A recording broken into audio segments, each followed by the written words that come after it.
Welcome into another edition of Locked On 76ers. Keith Pompey, Marc Farzetta. More news comes out as the injury to VJ Edgecombe has now evolved to something slightly more serious. We'll break it all down and more on this edition of Locked On 76ers.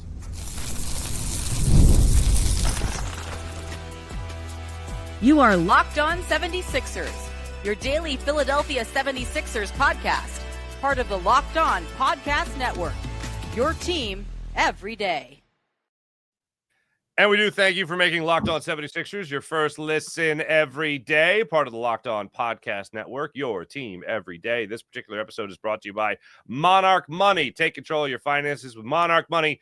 Use promo code Locked On NBA at monarchmoney.com for 50% off your first year. Well, Keith, at least they weren't just holding him out to hold him out. It appears VJ Edgecombe actually has somewhat of a legitimate injury here and is not expected really to be playing tonight in Las Vegas. What did the Sixers come out with late last night in telling us about VJ Edgecombe? Yeah, around exactly 9:17, the 76ers came out and said, VJ Edgecombe was evaluated by a physician and has been diagnosed with a left thumb sprain.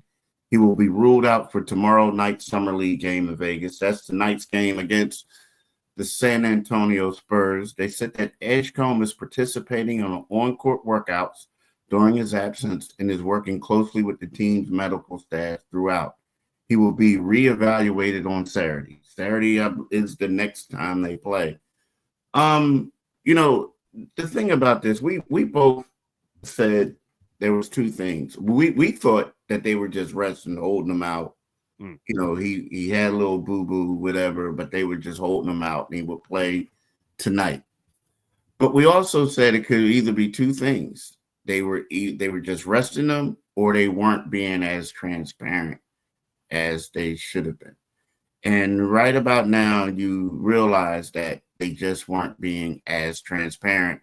And it gets to a point where I think you got to come clean, because if he misses the third game, then people are going to say, well, a bruise on his non-shooting hand, and now it's sprained. And to me, based on all the things that happened in the past, especially with how the Joel Embiid situation went down, other injuries that players had, it's just not a good look. I mean, it's not, and I get it. Some people are going to say it's Summer League. It's Summer League. Who cares? But you don't go from day to day with a bruise on your non-shooting hand to now it's a sprain. You know what I mean? Just like yes. Keith, I'm going to tell you right now, when you told me about this right before the show started, right before I hit record, I had the vibe of Brian Colangelo telling you that Embiid does not have a meniscus tear, and then like a couple days later, oh no, he's got a meniscus tear. And it's like, wait, what? Huh? And I understand that's not an uncommon injury for athletes to try to play through, but still, no tear, and then there's a tear. That doesn't make any damn sense. And I can't help but think, one of the things we got into yesterday, can't help but think this. You have a culture right now that tells your athletes, you don't got to play. You don't got to play. Like at times when times get tough, you don't got to play. And one of the reasons I was looking forward to a guy like VJ Edgecombe actually being a Sixer, and yes, I'm in the Ace Bailey camp and would have been the better pick, whatever. But that doesn't mean that I think VJ Edgecombe is trash by any means.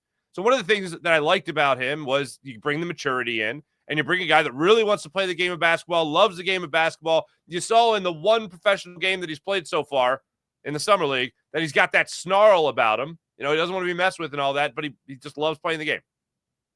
I don't like bringing in a guy, asking him more or less to help overturn your culture, and then starting the same process again with, hey, we're going to say it's this injury, but we're going to hold you out, and now it's this injury. Like, I think that just starts things off on a terrible foot for the 76ers and VJ Edgecombe to say to a guy that you brought in to help change the culture, oh, yeah, you're going to help change the culture, but here's a little bit of that old culture that's going to be hovering over you for at least the Summer League.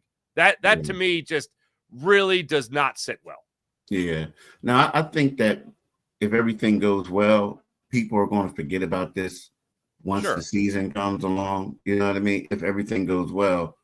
But it just, to me, it's something that just backfires. Like, I just feel like, I get it nowadays with HIPAA laws. You don't want to get the information out there as much. You know what I mean? But at the same time, the lack of transparency is hard for you to get people to trust you at your word. You know what I mean?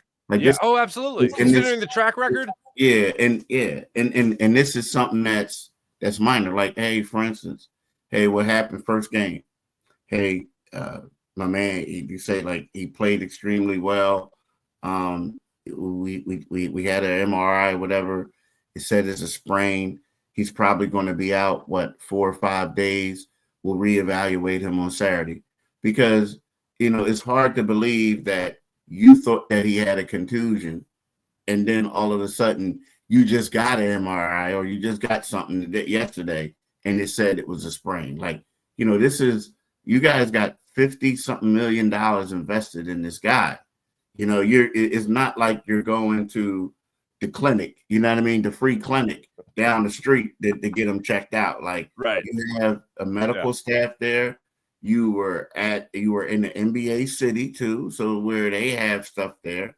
Like, you knew this for a couple of days, but you probably was one of those things, either holding off, hoping that it will get better in due time before he can play, or it was just a matter of just, hey, we're just not giving them the information they want. So, like you said, based off of what happened in the past, I hope that this will lead the 76ers to be a little bit more transparent, just because it's a bad look, man. I mean, you go on social media or anywhere and everyone's trolling them like, oh, he's a 76er now, or they're saying, hey, what's up with this team? Why, like, they're questioning the team. Like, can we believe anything you say now? So it's just a bad look. It's just a bad look. Now, again, if everything goes right, people are going to forget about it. Yeah, I think you hit the nail on the head. It's a bad look. It's also annoying. Like, from someone who still has a lot of 76er fandom in him. Good Lord, man. This sucks. I just want to watch it. I want to watch a guy that the Sixers drafted to be a future cornerstone of this franchise, a number 3 overall. I just want to watch him play basketball. Is that too much to ask, Keith? I just want to watch him play. And if he can't play, tell me he can't play. Don't tell me, oh, it's just a contusion. Don't lead me to believe that he'll be back in, playing in Vegas, which is, again, what he dropped in his post-game press conference after game 1, or media session, I should say. But I just want to watch him play. And I absolutely agree. You hit the nail on the head. This could be forgotten easily with a great start to next year. If he plays again at all in the summer league, you see him play at a high level like he did in his only game so far, then a lot of this gets forgotten. But it's just a bad look. It doesn't sit well. The optics are awful. And I'll go back to the point of, I thought this was supposed to be a changing of the guard in terms of culture. And one of the reasons you brought him in here was to change things around so you could be more transparent when somebody is banged up. And the other thing that drives me crazy too is, look, HIPAA with everyone on the planet is very important. And those laws I stand by and support. These are professional athletes where they are obligated to give injury reports as teams and as players. Teams need to know where you're at when it comes to your injuries. Adam Aaron's the first guy I remember talking about it with Andrew Bynum. I can't really get into it because of HIPAA laws. You traded for this guy. You brought him in. You paraded him in front of the entire fan base at the Constitution Center. I need a little bit more information than, oh, he's got a different haircut this week. Okay, cool. It's exactly. I know it drives the fan base crazy. It absolutely drives me crazy. And what is supposed to be a turning of the page, a turning of the page, not going to a different book just yet because Embiid's still here and PG is still here. It is just more of the same old story with the Sixers, and now they're doing it with a guy that just wants to go out there. I wholeheartedly believe, from everything you've written, from everything people have talked about around the country, this guy just wants to go out there and play. And now it feels like, okay, they're holding him out for what? Vegas? Because they want the Stars playing in Vegas, like you've talked about a lot? or they're holding him out because this could be something a little bit more serious than a contusion. And bingo, now we're talking about a sprain. Now we're talking about potentially not seeing him for the rest of the summer. Yeah, it's not a good look. It's just, I mean, it's not a good look. You know what I mean? Like it's just not. It's a bad look. I mean, because it's just a bad look. Because I hear just seems like lack of transparency. I mean, it's just it should be a whole lot easier. I mean, especially for, let's think about it. Especially for a summer league injury, a sprain, something small. Because what happens is, okay, so if he gets hurt, initially people are like, oh my God, the guy got hurt. Then they're like, okay, let's just move on. But the longer that it lingers like day to day, it's precautionary. Remember, that's what they said. They were being cautious. So when you do that, and then all of a sudden nothing happens, and then people are like, dang, it's like a little white lie. And then it becomes bigger and bigger. It grows and grows. So, and I'm not saying they were lying. I'm just saying they just weren't being transparent. And it just gets worse. And that's what happened. Yeah. The other part of it with VJ Edgecombe and this injury is that he played the entire, like he didn't walk off the court, before the game was over. He was on the court when the game ended. And no one saw him like, my hand. Like no one saw him doing anything like that. I'll go back and watch to see if he was ever checked out on the bench, but nothing came out until it was literally right before their second game in the summer league that he wasn't playing. Right before the game, the news came out that he wasn't playing. So again, you talk about transparency. That's absolutely it. It would be a lot easier if there was a moment in game one where you saw him like walk off the court, grabbing his hand or something. And then we could all go, oh, well, he's hurt. So yeah. Or even if they immediately say, Keith, hey, look, we had him checked out by our medical staff. It's a sprain. We're not messing around with our third overall pick. We're shutting him down for summer league. I would be better with that than, the slow bleed of information that you get, the drips that you get of information from the Sixers. It's I don't know how you do it, man. As a beat writer, I don't know how you do it. It would drive me absolutely bananas. When we come back, there's a couple of guys that will be playing for the 76ers. Maybe not in the summer league, but will be playing. We haven't touched on it a lot, but we are going to talk about them when we return. This is Locked On 76ers on the Locked On Sixers YouTube channel. Let me tell you about Monarch Money. Ever wish managing your money felt easier? Well, with Monarch Money, it can be. Whether you're growing your savings, planning a big purchase, Monarch puts you in the driver's seat with your finances. It's like having your own personal CFO, giving you full visibility and control over your finances. Monarch Money is more than just a budgeting app. Oh, it's so much more. It's a complete financial command center. You can track all your accounts, investments, and spending in one place. So in addition to managing your money, you're also building wealth.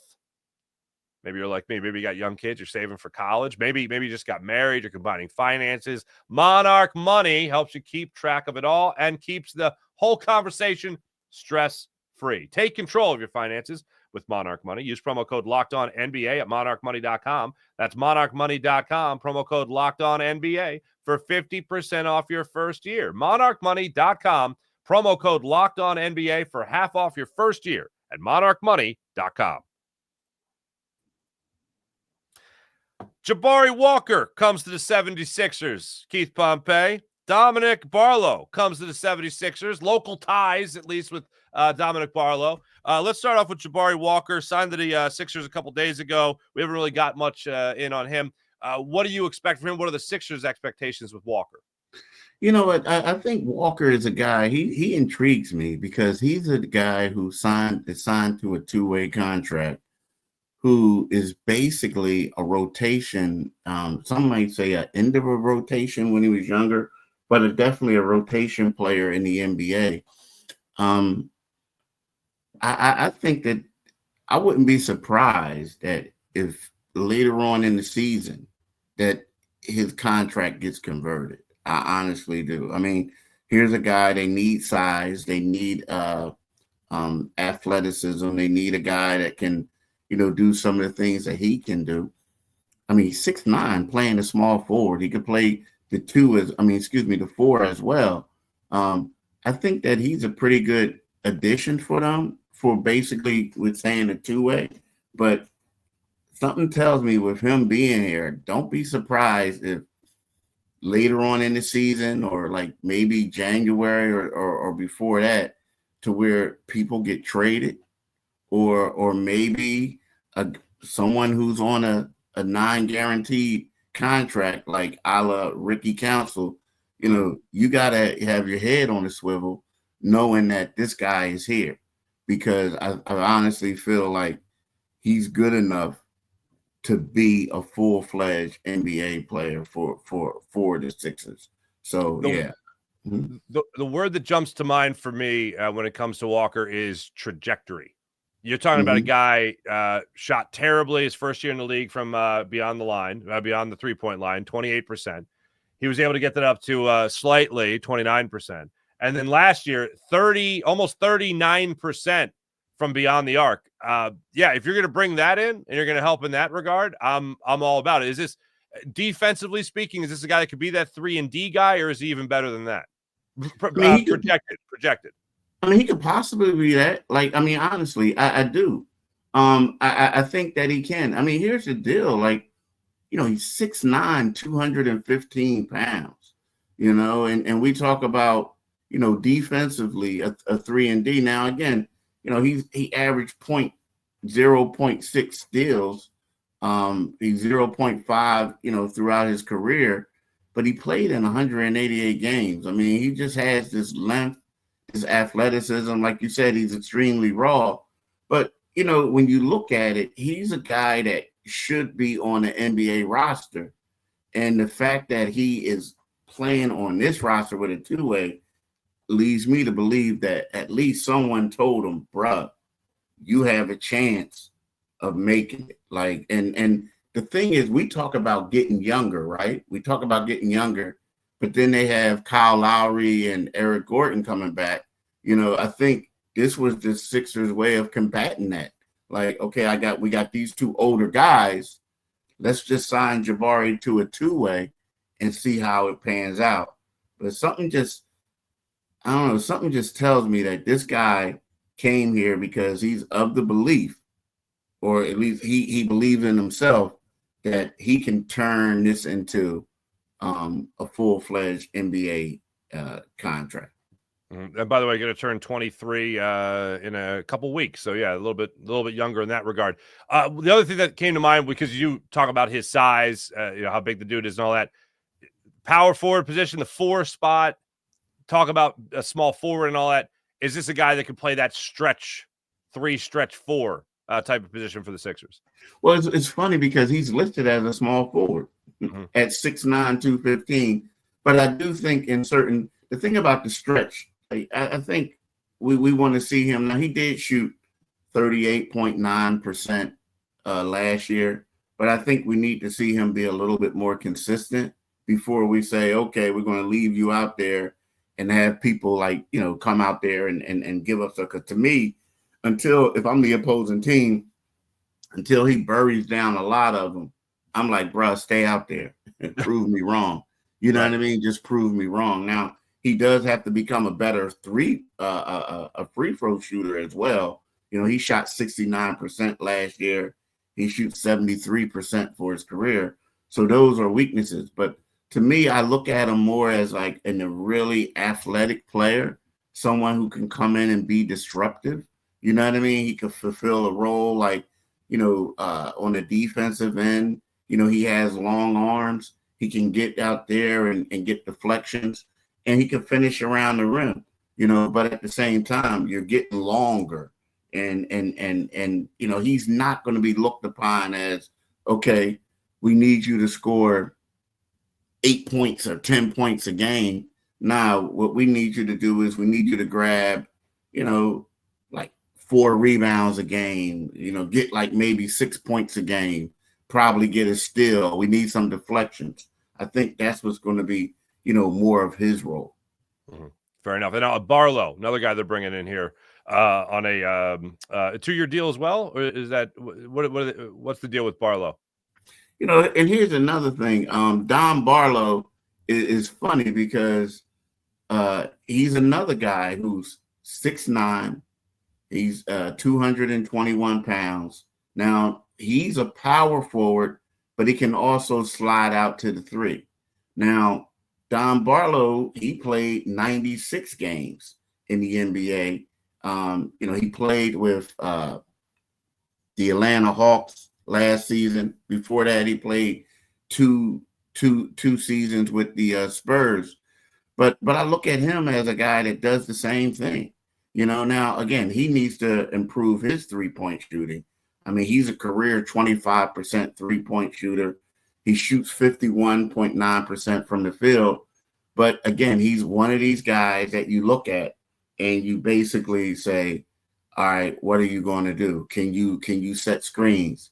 Can you finish around the rim? Can you get some rebounds? What about defending?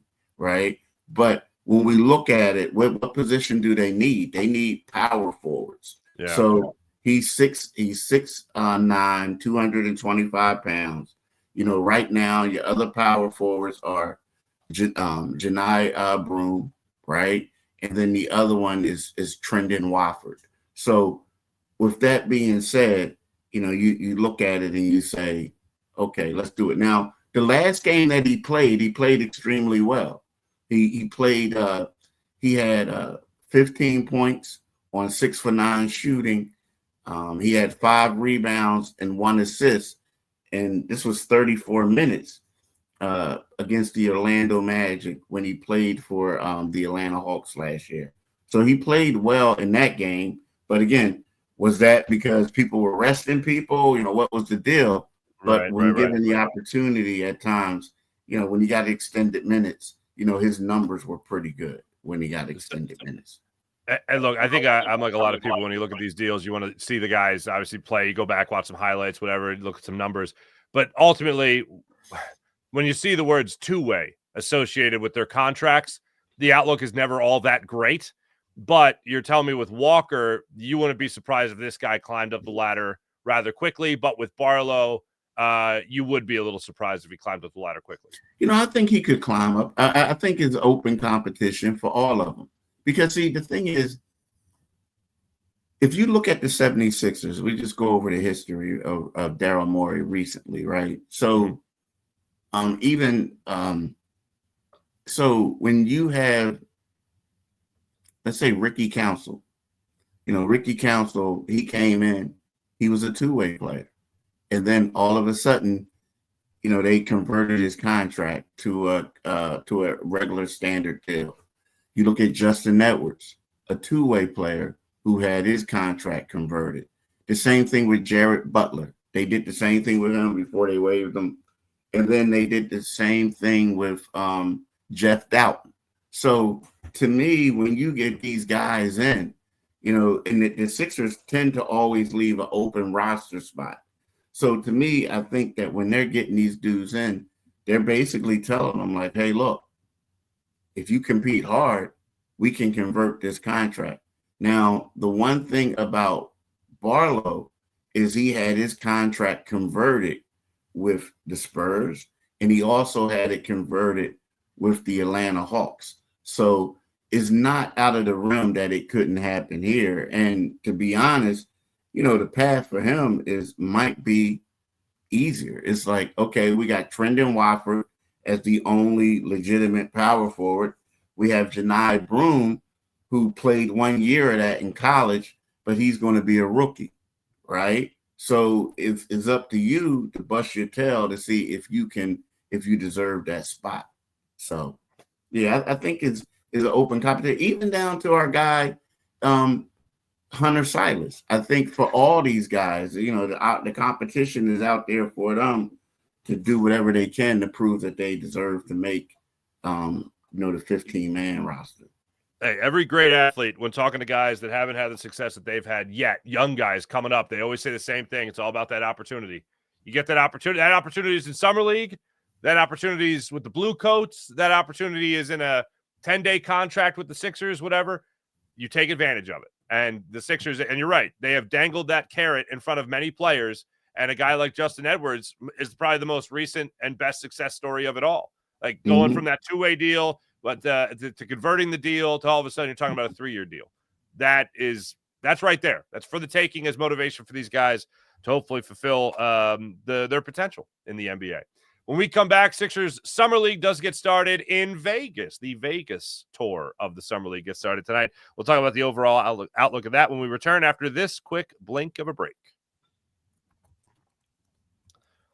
That's an old radio term there, Keith. The old blink. The old blink spot. Just think about this.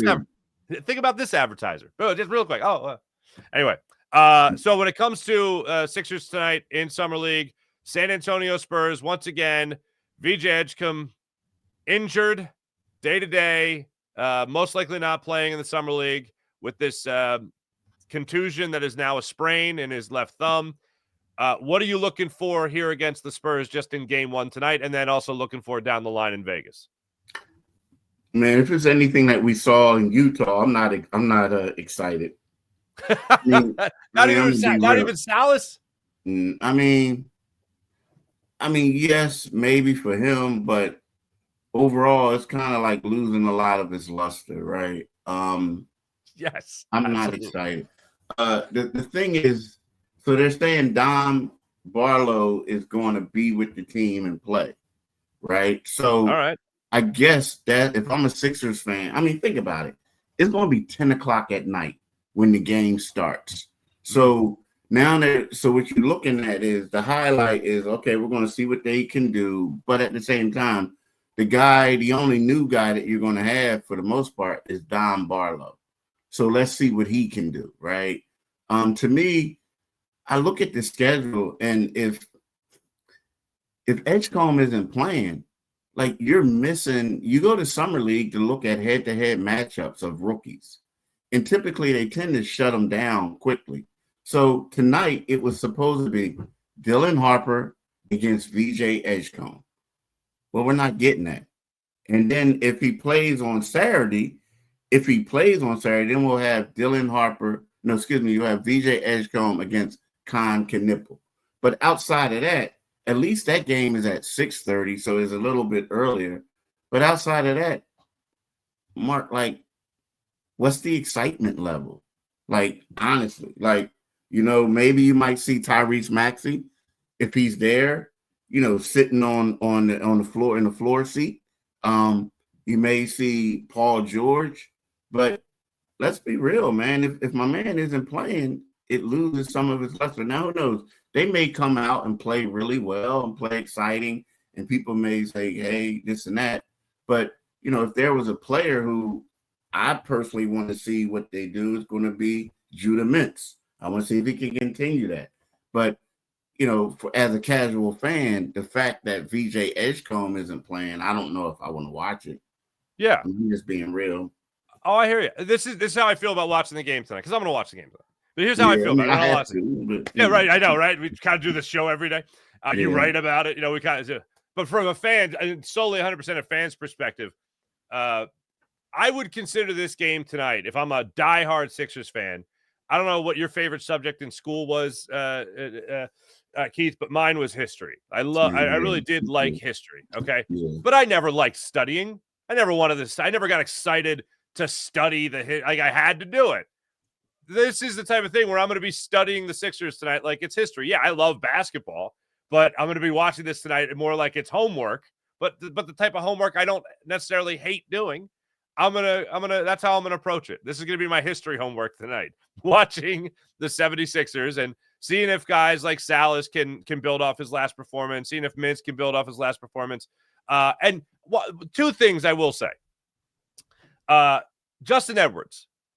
Give me more of the guy I saw in game 3. Let me see the guy that is the NBA player amongst a bunch of guys looking to be NBA players. Let me see that. Let me see more of a Dembona. Maybe not the 8 fouls. Maybe not that. Maybe not the 6 fouls. Maybe not that. Let me just see a Dembona continue to look athletic and continue just to get better whenever I see him. The last guy I'm going to look for is Slauson. Slauson is a guy that's kind of off the beaten path for a lot of guys. Jalen Slauson. He plays a physical brand of basketball that I really like. Let me see him. And I thought he did it in the last game against the Memphis Grizzlies. If I'm watching for anything tonight, the headline's not going to be there with VJ Edgecombe. So the more under the radar guys, those are a couple of them. Slauson's one of them as well. I'm going to be rooting for my guy Andrew Funk out of Archbishop Wood. Hopefully he gets a little bit more run there in Vegas. But if I have to watch for anything tonight, if we all got to do our homework tonight, Keith, those are the guys that I'll be watching in the absence of VJ Edgecombe. So you always find a reason to watch. Those will be the reasons I watch tonight. Yeah, I mean, they're pretty good reasons to watch it. The thing is, you do want to see Edwards be a little bit more productive, you know what I mean, on the offensive end. I guess his shots to fall, like you said, continuation of what he did in the last game, because he did play well. So, yeah, that's something to look forward to. But, from an entertainment standpoint, I mean, because let's face it, these games are bad. Like summer league games are tending to be really bad.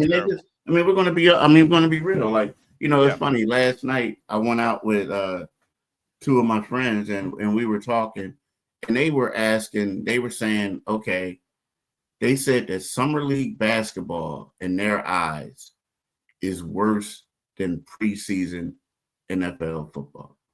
And I was like, whoa, right?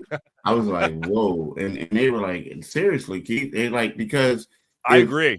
Yeah, they said the stars don't play, like these young guys don't play. And then you're like, well, who are we watching? Like, we're watching a lot of guys who aren't going to make the team, make the roster, and things like that. And so they have a point. So what they do is the NBA hypes it up. And it's funny, the teams that you're paired and matched against, the matchups are centered around where did you get drafted at and what position you play. Like, for instance, we'll have two of the top guards go up against each other, but one went number 4 in the draft, the other one may have going number 6.